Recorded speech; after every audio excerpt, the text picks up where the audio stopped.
মেকআপের সাথে সাথে ভালো একটা আইল্যাশও দরকার। তার জন্য আমি এখানে আই ম্যাজিকের আইল্যাশ ইউজ করছি। এবং সাথে দেখো গ্লুটা কি কোম্পানির খুব একটা আমার মনে পড়ছে না, বাট ভীষণই ভালো গ্লুটা।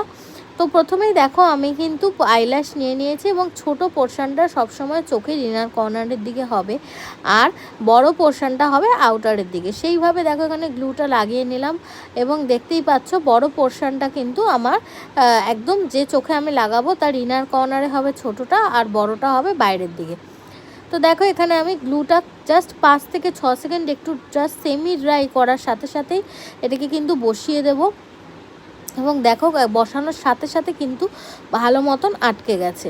অনেকেরই আইল্যাশ পরতে একটু সমস্যা হয়।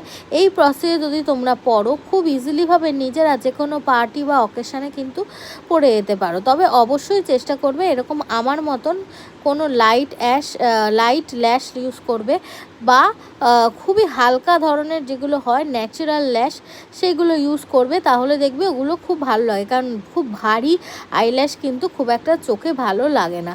তো দেখো আমার কিন্তু একটা চোখে একদম সুন্দরভাবে ফিক্স হয়ে গেছে, আরেকটা চোখে দেখো আমি কীভাবে বসাচ্ছি। তবে হ্যাঁ, নিজের পক্ষে বাদিকের যে আইল্যাশটা হয় সেটা বসানো একটু প্রবলেম হয়, তবে ঠিক মতন প্র্যাকটিস করলে কিন্তু আমার মতন একদম ইজিলি চট করে বসিয়ে ফেলতে পারবে।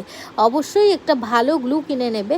এখানে আমার এই গ্লুটা আমি ঠিক মনে করতে পারছি না, তবে তোমরা প্যাকের গ্লু ইউজ করতে পারো, যেটা ভীষণই ভালো, আমিও ইউজ করেছি।